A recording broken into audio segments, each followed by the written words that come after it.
Hello friends. कहानियाँ केवल मनोरंजन का स्रोत ही नहीं होती हैं, उनमें एक बहुत ही महत्वपूर्ण उद्देश्य निहित होता है। मतलब उन कहानियों में और उनके किरदारों द्वारा जो संदेश मिलता है वह आम लोगों को हिम्मत तो देता ही है और यह भी बताता है कि कैसे मुसीबतों का सामना करना चाहिए। शेर और खरगोश की कहानी भी कुछ ऐसी ही मिलती जुलती है। एक जंगल में दारा नाम का एक बहुत ताकतवर शेर रहता था। वह जब तब जानवरों को बिना कारण ही मार डालता, जबकि उसकी भूख एक ही जानवर से मिट सकती थी।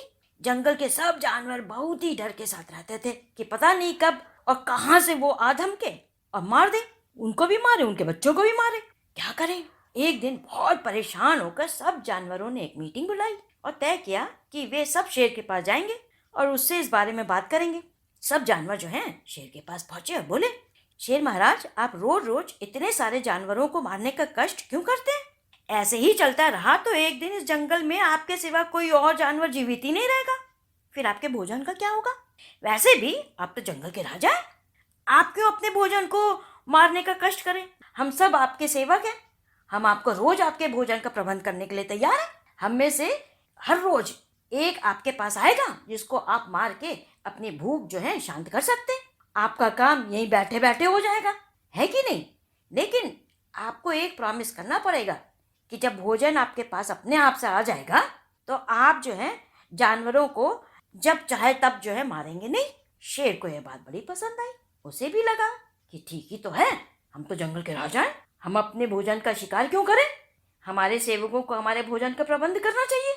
अब तो हमारा भोजन स्वयं ही हमारे पास आएगा, यहीं बैठे बैठे आएगा, तो शिकार में जाकर अपना टाइम क्यों बर्बाद करें?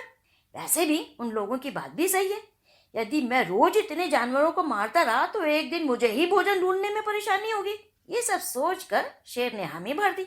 लेकिन फिर उसने जानवरों को चेतावनी दी कि यदि हर दिन एक जानवर नहीं आया तो वह सबको खा लेगा। जानवरों ने भी वादा किया कि हर दिन महाराज आपके पास एक जानवर आएगा। उस दिन से रोज सब जानवर एक एक पर्ची निकालते हैं कि कौन से जानवर की बारी है। शेर के पास भेजने के बाद सब जानवर बिना डर के जंगल में घूमने लगे। इसी तरह दिन बीतते जा रहे थे। एक दिन खरगोश की बारी आई। सब जानवरों ने बोला कि भाई तुम्हारी बारी है, जाना तो हो गई। अनमने मन से जो है खरगोश धीमे धीमे शेर की गुफा की ओर जाने लगा। रास्ते भर वह सोच रहा था कि कैसे वह शेर को मारे, कैसे शेर मरे। छोटा तो है लेकिन क्या हुआ, उसके पास तो दिमाग तो है ही, बुद्धि तो है ही। बुद्धि तो ताकत से भी बड़ी होती है। सोचते सोचते वह एक कुएं के पास पहुंचा और उछलकर उसकी मेड़ पर बैठ गया। योजना सोचने लगा और सोच ही रहा था कि उसकी नजर कुएं के पानी पर पड़ी। वह चौंक गया। क्यों? क्योंकि पानी में उसे अपने ही प्रतिबिंब दिखाई दिया, यानी अपनी शक्ल दिखाई दी। उसे तुरंत ही समझ में आ गया कि वह कैसे ताकतवर शेर को मार सकता है। उसने सोच लिया कि कैसे वो शेर को बेवकूफ बनाकर उसे मारेगा। इसके बाद निश्चिंत होकर उसने सबसे पहले घास फूस खाई, अपना पेट भरा और फिर आराम करने के लिए थोड़ा सा लेट गया। जब शाम होने लगी तो फिर वो आराम से धीमे धीमे चलता हुआ शेर की गुफा की तरफ बढ़ा। जब खरगोश शेर के सामने पहुंचा तो शाम होने को आई थी, है ना? और शेर भयंकर गुस्से में था और दौड़ते हुए चहलकदमी कर रहा था। उसको बहुत आश्चर्य हो रहा था कि किस जानवर की इतनी हिम्मत कि वो मुझे, जंगल के राजा शेर को, इतना इंतजार करवाए। उसने सोच लिया कि कल सवेरे ही वह सब जानवरों को मार डालेगा। वह यह सोच ही रहा था कि खरगोश धीमे धीमे आकर उसके सामने कांपता हुआ खड़ा हो गया। शेर ने दौड़ते हुए पूछा, हे तुच्छ जानवर, एक तो तुम इतने चुटक्के हो और ऊपर से इतनी देर से आए हो, इसलिए मैंने सोच ली है कि अभी तो मैं तुम्हें खाऊंगा ही और कल मैं बाकी सब जानवरों को भी खा लूंगा। खरगोश कांपते हुए धीमे से बोला, महाराज, मेरा दोष नहीं है और ना ही बाकी जानवरों का। मुझे मेरी बात कहने का मौका दीजिए प्लीज। शेर बोला, बोलो, अपनी बात जल्दी बोलो। खरगोश ने धीमे से बोला, महाराज, आज मेरी बारी थी आपके पास आने की। चूंकि मैं इतना छोटा हूँ, सिर्फ मेरे से तो आपका पेट नहीं भर सकता था, इसलिए मेरे साथ 4 और खरगोशों को आपके पास भेजा गया था सुबह ही। परंतु रास्ते में एक और बड़ा सा शेर आया और दौड़ते हुए बोला, तुम सब कहाँ जा रहे हो? अपने भगवान को याद कर लो, क्योंकि मैं अब तुम सबको खा जाऊंगा। मैं बोला, हम सब अपने महाराज दारा शेर के पास अपना वचन निभाने जा रहे हैं। वो मोटा तगड़ा शेर फिर बोला, कौन दारा? मैं जंगल का राजा हूं, तुम सब वचन सिर्फ मेरे लिए पूरा करोगे। दारा शेर ढोंगी है।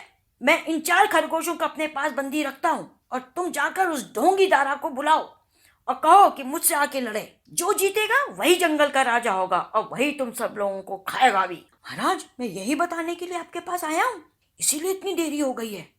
अब आपको जो ठीक लगे वही करिए। दारा शेर बोला, दोस्त, अगर यह सच है तो तुम तुरंत मुझे उस पाखंडी शेर के पास ले चलो ताकि मैं अपना सारा गुस्सा उस पर निकाल सकूं और फिर शांत हो पाऊं। खरगोश ने धीमे से फिर बोला, महाराज, ये सच है। उसके साथ लड़ाई करना मुश्किल है। जो अपने घर में छुपा रहे उसके साथ तो लड़ाई करना मुश्किल तो होगा ही। शेर बोला, दोस्त, चाहे वो कहीं भी छुपा हो, मुझे उसके पास ले चलो, मैं तुरंत उसको मारता हूँ। कहावत है कि टकराव और बीमारी को शुरू में ही दबा देना चाहिए, नहीं तो वो खतरनाक रूप ले सकती है। खरगोश फिर बोला, वो तो सही है महाराज, पर मैंने खुद देखा है उसे, बहुत ताकतवर है, आप सोच लीजिए। शेर बोला, अरे बकवास मत करो, चलो मेरे साथ उसके पास। फिर खरगोश शेर को कुएं के पास ले गया और बोला, महाराज, आपकी ताकत के आगे कौन भला टिक सकता है। लगता है उसने आपको आते हुए देख लिया है और अपनी गढ़ में छुप गया है। और कुएं की तरफ उसने इशारा किया, वो रहा उसका गढ़।